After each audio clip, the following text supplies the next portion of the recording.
Welcome back. Today we're going to look into a little bit of the components of the actual Waterfed system here. So we're going to look at the carbon filter, the reverse osmosis, and the DI chamber, and how to install the different parts of those, get it all ready for use. All right, let's get into it. So we're going to go in order from the first to the third stage. So we know first we have our carbon filter that takes out the chlorine we talked about in the other video. I already loosened this a little bit with, you have a wrench likely with your pack that you get, made just for this. It goes over all these ridges. But I loosened this already, so now just open it back up. You have the carbon filter. Actually, this is the perfect time for me to replace mine because it's been about 6 months since I put this machine together. I'm just gonna pop it off if you have it already. If not, I'll show you how to put this in. So that's trash now. I have a brand new one.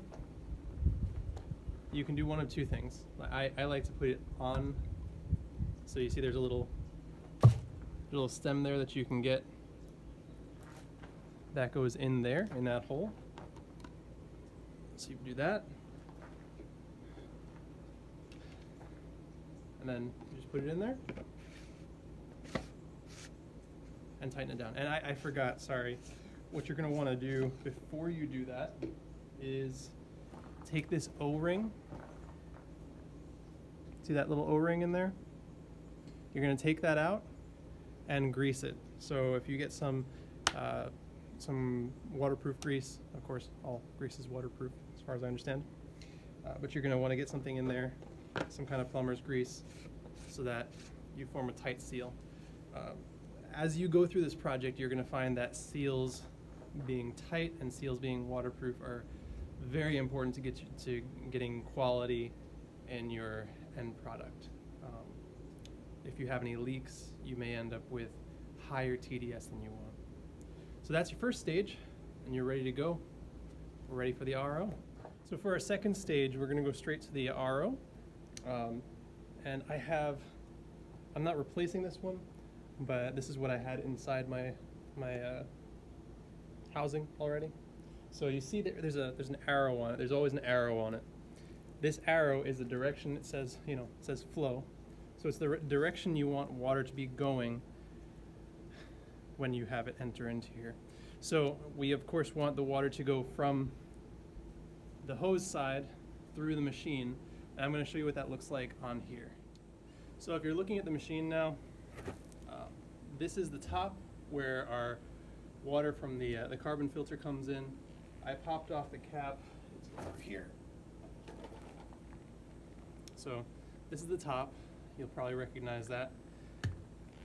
And I just take the arrow of the flow. I just stick it in there. And actually I should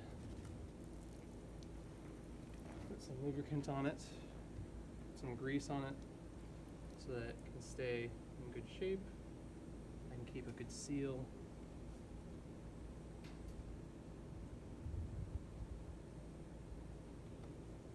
And so that it'll come out next time I want to take it out.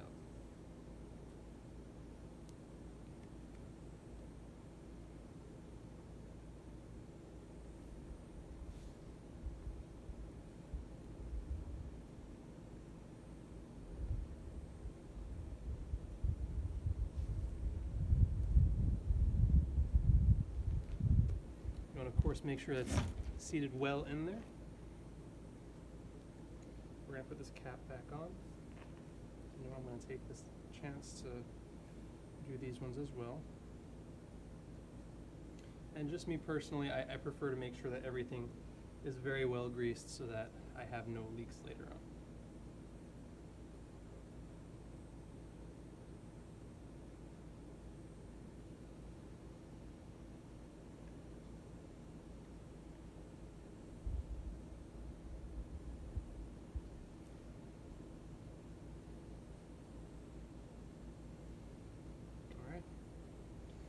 Right back into there.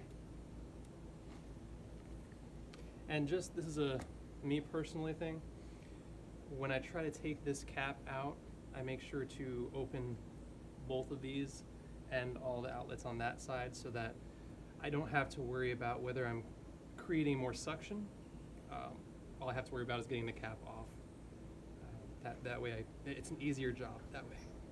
All right, so that's in. And now, we get this here. This collar. I want it to line up nicely with that. I have a nut here. And so I'm going to be using an impact driver for this. You may want to use just a normal crescent wrench or something like that. I just happen to have a socket set and an adapter for my impact driver here. All right, let's get that nice and tight.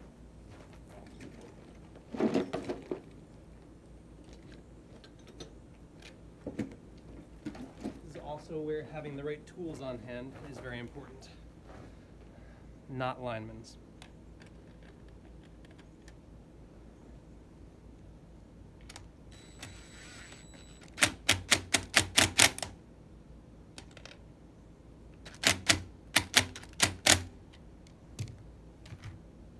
Tight.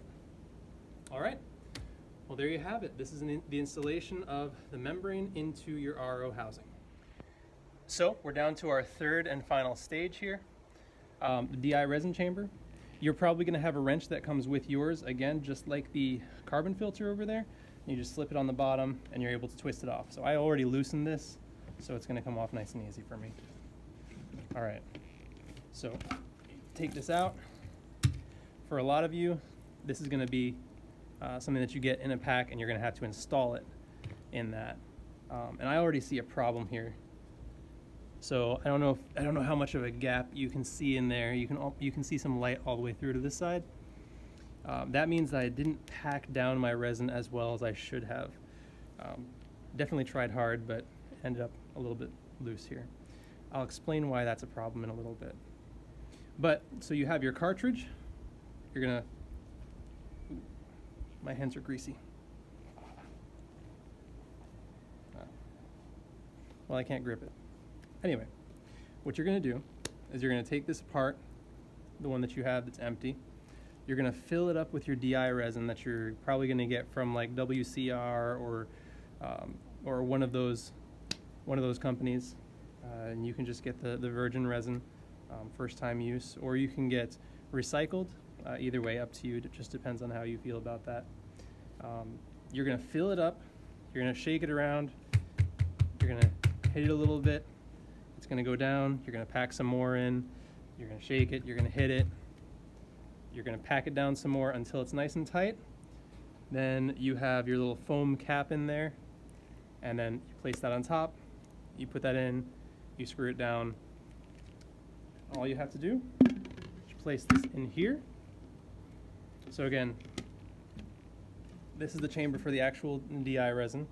It doesn't go, the resin does not go in here. If you do this, you're going to end up with a lot of resin being wasted, and you're going to have some problems. So it's all kept in here, nice and safe. And again, the water's going to go just like the RO, just like the carbon filter. The water goes around this. I'll show you again. It goes in the bottom through this mesh. It goes through all this, it comes out to the top, and it goes out this pipe. So let's make sure that we grease this. This is actually going to be the most crucial part to grease, because if your RO is taking almost everything out, sometimes what will happen is you'll find that you go from like 200 TDS, your RO takes it down to 15 maybe, and then the DI does nothing. It'll take it down to maybe 12.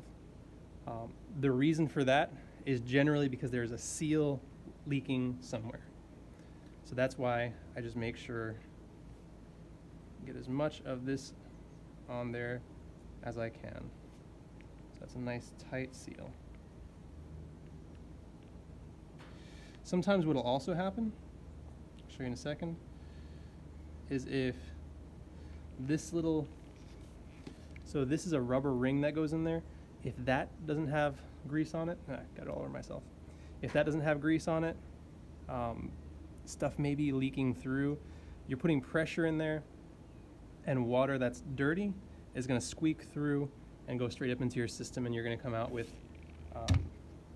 well, way more solids in your water than you want.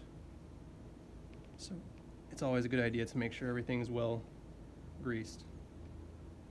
Now that we're done with that, let's put it back together.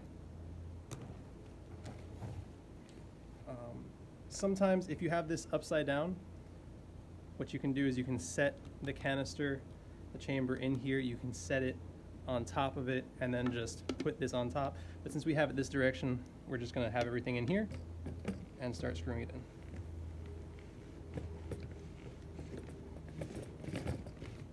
You're gonna want to make sure it's pretty tight here too. You have a wrench for that as well. That should be plenty good. All right, that's our third stage. So that really wasn't that bad. We have all 3 stages. It went in just a few minutes. We were able to replace the carbon filter, the RO, and I didn't show you exactly how to replace the DI, but I think I explained it well enough. All that stuff in just a few minutes. Now, remember each one of these has a different lifespan. Your membrane, your RO membrane, that's gonna have about a 2 to 3 year lifespan. You need to change it at that point no matter what, whether you see the difference or not. Carbon filter, remember that's protecting the RO. That's a lot more expensive than your carbon filter. You're talking $5 for that versus $150 to $200 for that. So make sure you change that out every 6 months, whether or not you feel like you need to. Your third part, your DI, change that out when you feel like your quality of water is going down and you don't like it. That could be 002 on your TDS meter, it could be 004, it could be 10, and it could be higher. I wouldn't recommend going beyond 10 because you're really running the risk, even beyond 5, you're running the risk of leaving spots on windows. So just be careful with that. You don't want unhappy customers. You want to leave your customers with spot-free wash. That's the whole point of this. But yeah, hope you enjoyed the video. Hope it's helpful, and see you on a future video.